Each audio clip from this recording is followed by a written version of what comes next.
فرزند زہرا یہ حالات برے ہیں۔ کاشانۂ بصیرت ایک ایسا مکمل یوٹیوب چینل جس پر محروم بصارت کے لیے بالخصوص اور تمام افراد کے لیے بالعموم سینکڑوں کی تعداد میں اسلامی کتب دستیاب ہیں۔ لہذا گزارش ہے کہ آپ اپنی ذمہ داری نبھاتے ہوئے کاشانۂ بصیرت کو سبسکرائب کرنے کے ساتھ ساتھ بیل آئیکن کو پریس کیجیے تاکہ آپ علم کے حصول کے ساتھ ساتھ مذہب اہل بیت کی اشاعت میں بھی اہم کردار ادا کرتے رہیں۔ کاشانۂ بصیرت، کاشانۂ بصیرت، کاشانۂ بصیرت۔ فرزند زہرا یہ حالات برے ہیں۔ السلام علیکم ورحمۃ اللہ وبرکاتہ۔ سامعین، آپ سماعت فرما رہے ہیں تاریخ اسلام میں بی بی عائشہ کا کردار جلد 2۔ مؤلف ہیں علامہ سید مرتضیٰ عسکری صاحب، مترجم ہیں عطا محمد سردار نیا صاحب۔ آج ہم آپ کے سامنے اس کی 8ویں ریکارڈنگ پیش کر رہے ہیں۔ عنوان ہے زبیر کی سرگزشت۔ مسعودی کا بیان ہے، جس وقت دونوں لشکر آمنے سامنے ہوئے، حضرت علی علیہ السلام نے جنگی ہتھیار زمین پر رکھے، پھر رسول خدا صلی اللہ علیہ وآلہ وسلم کے مخصوص خچر استر پر سوار ہو کر عائشہ کے لشکر کی طرف چلے۔ وہاں آپ نے زبیر کو بلایا۔ زبیر جنگی ہتھیار بدن پر سجائے حضرت علی علیہ السلام کے سامنے آئے۔ جب یہ خبر عائشہ کے کان میں پڑی تو اپنی بہن کے شوہر اور سپہ سالار لشکر زبیر کے بارے میں خوفزدہ ہو کر بے اختیار صدائے فریاد بلند کی، ہائے میری بہن اسما بیوہ ہو گئی۔ لوگوں نے کہا، اے عائشہ غم نہ کرو، کیونکہ علی کے بدن پر ہتھیار نہیں، وہ زبیر سے جنگ کرنے یہاں نہیں آئے۔ عائشہ نے سن کر ذرا سکون کی سانس لی۔ جس وقت زبیر حضرت علی علیہ السلام کے سامنے پہنچے تو باہم بغل گیر ہوئے۔ دونوں نے ایک دوسرے کی آغوش میں بھینس لیا اور والانہ بوسہ لینے لگے۔ پھر حضرت علی علیہ السلام نے فرمایا، اے زبیر، تم پر افسوس ہے، آخر کس غرض سے اس خطرناک لشکر کے ساتھ اس سرزمین پر آئے ہو، اور آخر کیا وجہ ہوئی کہ میرے خلاف علم بغاوت بلند کر دیا؟ زبیر نے کہا، خون عثمان کا بدلہ لینے کے لیے میں نے اس جنگ اور لشکر کشی کی تیاری کی ہے۔ حضرت علی علیہ السلام نے فرمایا، خدا اس کو قتل کرے جس کا حصہ قتل عثمان میں زیادہ ہے۔ اے زبیر، کیا تمہیں یاد ہے کہ ایک دن رسول خدا صلی اللہ علیہ وآلہ وسلم نے تم سے کہا تھا کہ اے زبیر، ایک دن تم ناحق علی سے جنگ کرو گے؟ زبیر نے کہا، استغفر اللہ، اے خدا، میں اپنے اس عمل پر شرمندہ ہوں، اب اپنے کیے پر توبہ کرتا ہوں، خدایا میری تقصیر فرما۔ پھر حضرت علی علیہ السلام کی طرف رخ کر کے کہا، خداوند عالم میری دلی راز سے آگاہ ہے اور میری صداقت بیانی پر گواہ کہ اگر یہ حدیث رسول خدا صلی اللہ علیہ وآلہ وسلم یاد ہوتی تو کبھی اس منحوس بغاوت پر آمادہ نہ ہوتا، نہ اپنے گھر سے جنگ کے لیے نکلتا۔ حضرت علی علیہ السلام نے فرمایا، اے زبیر، دیر نہیں ہوئی، اب بھی تم جنگ سے دستبردار ہو سکتے ہو اور ابھی سے اپنے گھر واپس جا سکتے ہو۔ زبیر نے کہا، لیکن اب میں یہ کیسے کر سکتا ہوں؟ کیسے اس بڑے ننگ و عار پر آمادہ ہو جاؤں؟ اب تو دونوں لشکر آمنے سامنے جنگ پر تیار ہیں، اب تو فرار کا راستہ بھی بند دیکھ رہا ہوں۔ حضرت علی علیہ السلام نے فرمایا، اے زبیر، اگر آج تم نے ننگ و نار کو قبول کر لیا تو اس سے زیادہ کہیں بہتر ہے کہ کل بھی تمہیں ننگ و عار کا سامنا کرنا پڑے۔ کل قیامت میں بھی عار ہے اور آتش جہنم بھی۔ اس موقع پر حضرت علی علیہ السلام کی باتوں سے زبیر بہت زیادہ متاثر ہوئے۔ حضرت علی علیہ السلام سے جنگ پر سخت نادم و پشیمان ہو کر ارادہ جنگ سے باز آئے۔ انہوں نے اس سلسلے میں کچھ اشعار بھی کہے، میں نے اپنے لیے عار و ننگ کو قبول کر رہا ہوں تاکہ ذلیل کرنے والی آتش جہنم سے نجات پا سکوں۔ میرا کمزور جسم آتش جہنم کی تاپ کیسے لا سکے گا؟ علی نے ایسی بات یاد دلا دی جسے میں خود جانتا تھا لیکن بھول گیا تھا۔ ہاں، علی سے جنگ دین اور دنیا دونوں کو تباہ کرنے والی ہے، اور ننگ اور عار سمجھے جانے والی اس وجہ سے میں نے علی سے کہا، اے ابو الحسن، اب اس سے زیادہ ملامت نہ کرو۔ آپ نے اتنا ہی جو کچھ بیان کیا ہے، یہی میری آگاہی کے لیے کافی ہے۔ اشعار کا ترجمہ ہے: میں اپنے لیے عار اور ننگ کو قبول کر رہا ہوں تاکہ ذلیل کرنے والی آتش جہنم سے نجات پا سکوں۔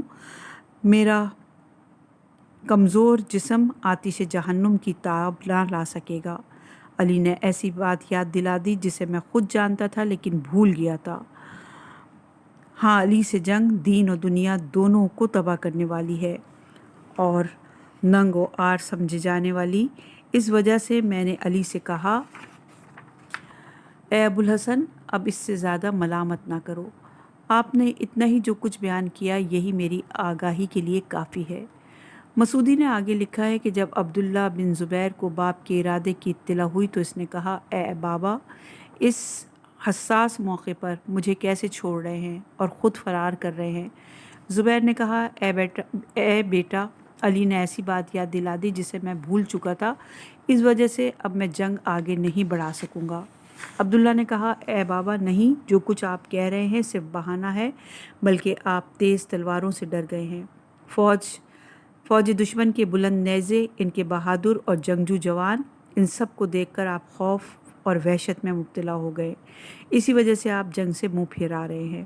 زبیر نے کہا: خدا تیرے جیسے بیٹے کو ذلیل و خوار کرے، تو باپ کی بدبختی اور ہلاکت کا باعث بن رہا ہے، باپ کی ذلت کے لیے کوشاں ہے۔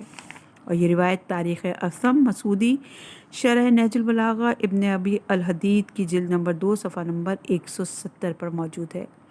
اس جواب کو ابن اعظم نے نقل کیا ہے، لیکن مسعودی کے بیان کے مطابق زبیر نے عبداللہ کو جواب دیا: عبداللہ نہیں، ایسا نہیں جیسا تو سمجھ رہا ہے، ہرگز نہیں کہ جنگ کا خوف مجھے باز رکھے، بلکہ آج بھی وہ بات مجھے یاد آ گئی جسے عرصے سے بھولا ہوا تھا۔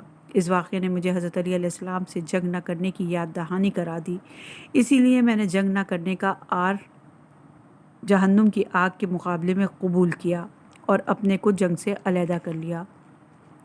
لیکن میرے بیٹے، اب جب کہ تم مجھے بزدل اور ڈرپوک کہہ رہے ہو تو اس دھبے کو بھی دامن سے دھو ڈالوں گا۔ یہ کہہ کر نیزہ ہاتھ میں سنبھالا اور حضرت علی علیہ السلام کے میمنے لشکر پر شدید حملہ کیا۔ اس وقت حضرت علی علیہ السلام نے زبیر کو غضبناک حالت میں چوکڑی برتے دیکھا تو اپنے لشکر کو حکم دیا کہ انہیں مہلت دو، کوئی تکلیف نہ پہنچاؤ، کیونکہ انہیں بھڑکایا گیا ہے، وہ اپنا فطری توازن کھو چکے ہیں۔ زبیر نے دوسری بار لشکر علی کے میسرہ پر حملہ کیا۔ اس کے بعد قلب لشکر پر سخت حملہ کرنے کے لیے بڑھے۔ اس کے بعد زور سے چلائے: کیا جو ڈرپوک ہوگا وہ ایسی شجاعت کا مظاہرہ کر سکتا ہے؟ اس طرح بے باکانہ طریقے سے سپاہی دشمن پر حملہ کر سکتا ہے؟ پھر وہ لشکر سے علیحدہ ہو کر صحرا کی طرف چلے گئے، جس صحرا کا نام وادی اسبا تھا۔ حنیف بن قیس تمیمی اس جنگ جمل سے جانبداری کا اعلان کر کے بصرہ کو چھوڑ کر اسی وادی میں اقامت گزین رہا۔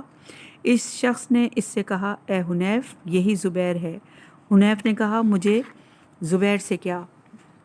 سروکار، اس نے مسلمانوں کے دو گروہوں میں جنگ و خوریزی کی حالت پیدا کر دی ہے اور اب اپنے آپ کو سلامتی کی غرض سے وہاں سے علیحدہ کر کے گھر جا رہا ہے، اسے چھوڑ بھی دو کہ چلا جائے۔ زبیر وہیں گھوڑے سے اترے اور نماز پڑھنے لگے۔ اسی وقت ایک شخص جس کا نام عمرو بن رجموس تھا، اس نے پیچھے سے تلوار چلائی اور انہیں قتل کر کے لشکر عائشہ کے سپہ سالار کی زندگی کا خاتمہ کر دیا۔ زبیر کے بعد لشکر عائشہ کی حکمرانی طلحہ کے ہاتھ میں آ گئی۔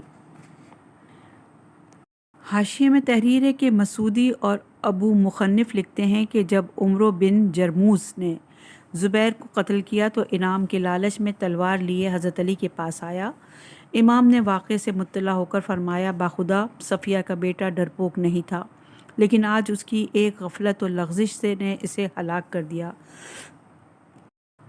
پھر زبیر کی تلوار ہاتھ میں لے کر حرکت دی اور فرمایا: ہائے، اس تلوار نے رسول کے دل سے کیسے کیسے غم دور کیے، حریم رسالت کا کیا کیا دفاع کیا۔ ابن جرموز نے کہا: میں نے آپ کے سخت دشمن کو قتل کیا ہے، انعام دیجیے۔ آپ نے فرمایا: اے ابن جرموز، میں نے رسول خدا سے سنا کہ قاتل زبیر جہنمی ہے۔ واپس ہو کر ابن جرموز یہ اشعار پڑھتا چلا گیا: میں زبیر کا سر تن سے جدا کر کے علی کی خدمت میں آیا تاکہ ان کی خوشنودی حاصل کروں، لیکن توقع کے خلاف علی نے مجھے جہنمی بنا دیا۔ ہائے کس قدر خطرناک انعام مجھے دیا، حالانکہ قتل زبیر میرے نزدیک بکری کے ریح کی طرح تھا۔ عنوان ہے طلحہ کی سرگزشت۔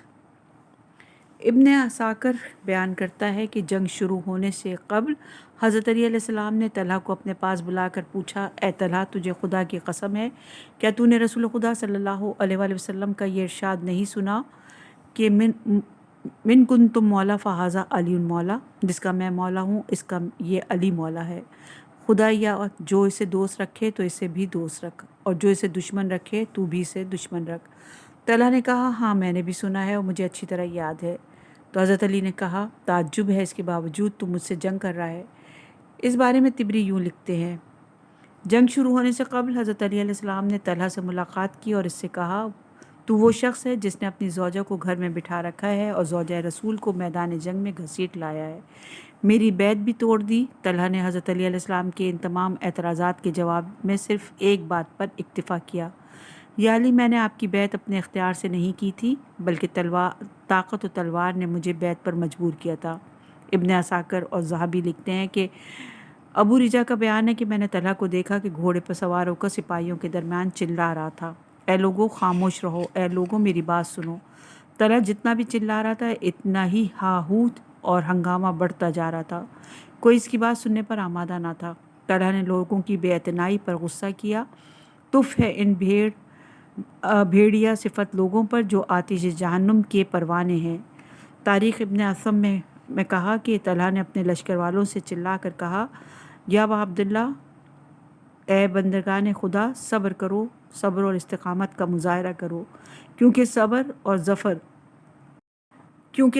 اور ظفر دونوں قدیم زمانے سے ایک دوسرے کے دوست ہیں۔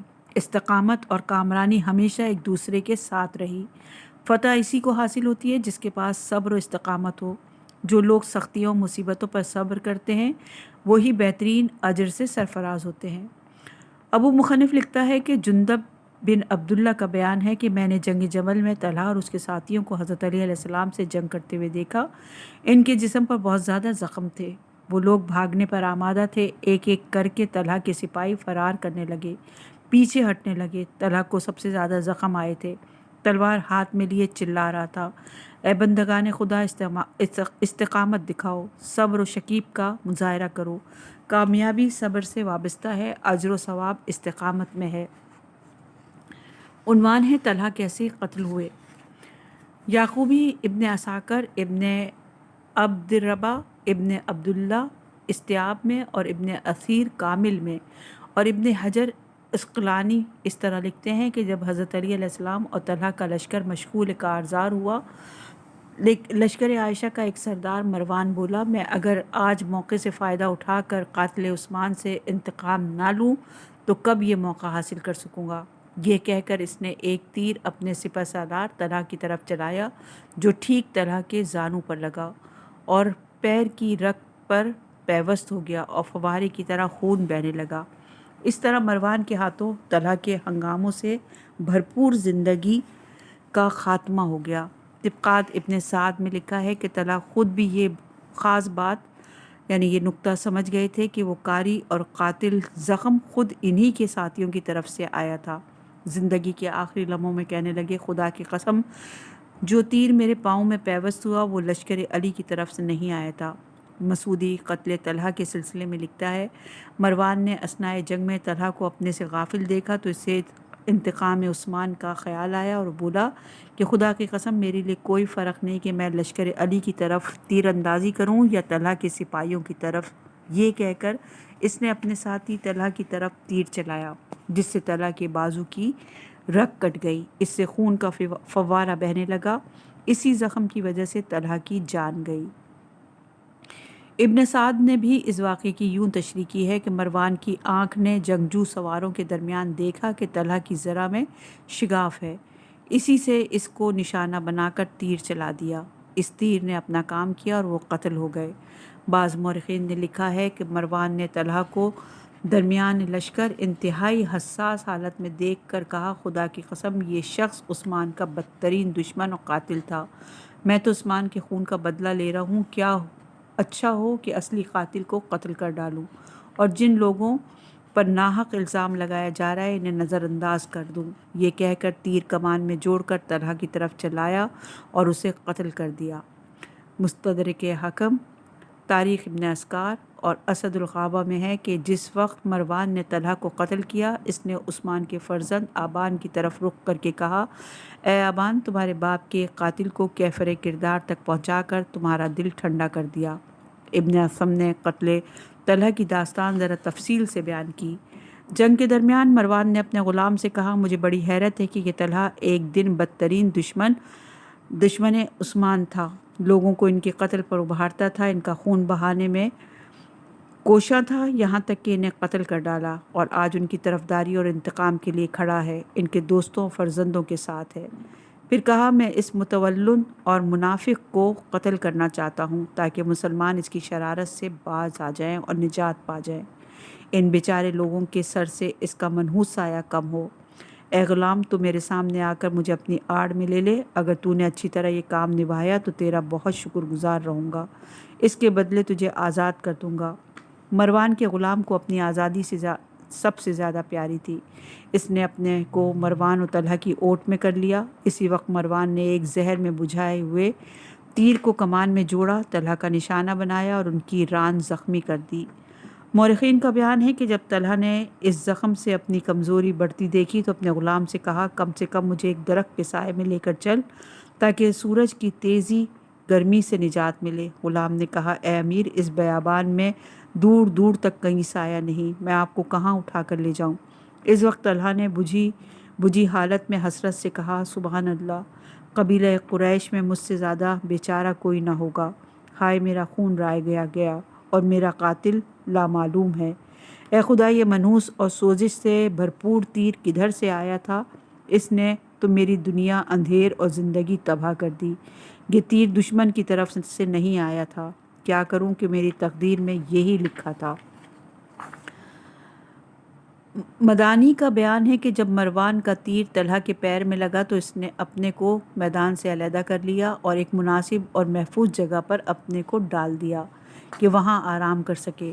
وہاں وہ کسی علی کے سپاہی کو دیکھتا تو ان سے امان طلب کرتا، بڑی عاجزی سے کہتا، میں طلحہ ہوں، میں تمہاری امان میں ہوں، کیا تم میں کوئی جواں مرد ہے جو مجھے امان دے، مجھے قتل سے نجات بخشے؟ حسن بصری کو جب طلحہ کے امان کی اطلاع کرنے کی بات یاد آتی تو کہتے ہیں کہ انہیں امان کی ضرورت نہیں تھی کیونکہ وہ پہلے ہی دن سے ایک عمومی امان میں تھے۔